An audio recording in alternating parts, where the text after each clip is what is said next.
It was the mid-1500s when the persecution of witches became a mania in Europe. On the continent, witch burning went through the roof. Sorcery became a capital offence under Scotland's Witchcraft Act of 1563. So what was driving this mania?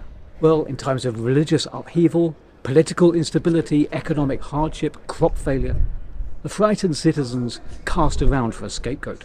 This time, the authorities were listening, and it was witches who were blamed. Now, Scotland's king, James VI, took a personal interest in witch trials, and this added fuel to the fire. He believed himself to be a victim of witchcraft, and in 1597 he actually wrote a book on witch hunting called Demonology. In the end, Scotland's witch mania lasted well over a century. During that time, hundreds of people, mainly women, were identified as witches and sentenced to be strangled to death and their bodies burnt at the stake. And that happened at sites such as the Castle Esplanade, down on the Grassmarket, and at the Gallowlees in Leith.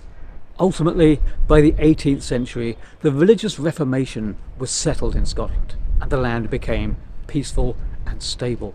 The educated elites, while still believing generally in witchcraft, began to question the accuracy of the proofs of witchcraft and the evidence that was being brought to court. And by 1736, the Witchcraft Act passed by Parliament repealed all laws against witchcraft, and the mania ended. Today, you can find a small well on your way to Edinburgh Castle that honours all of those who were tried as witches. As always, you can join us on one of our ghost or history walking tours and find out more about Scotland's witches and their connections to Edinburgh.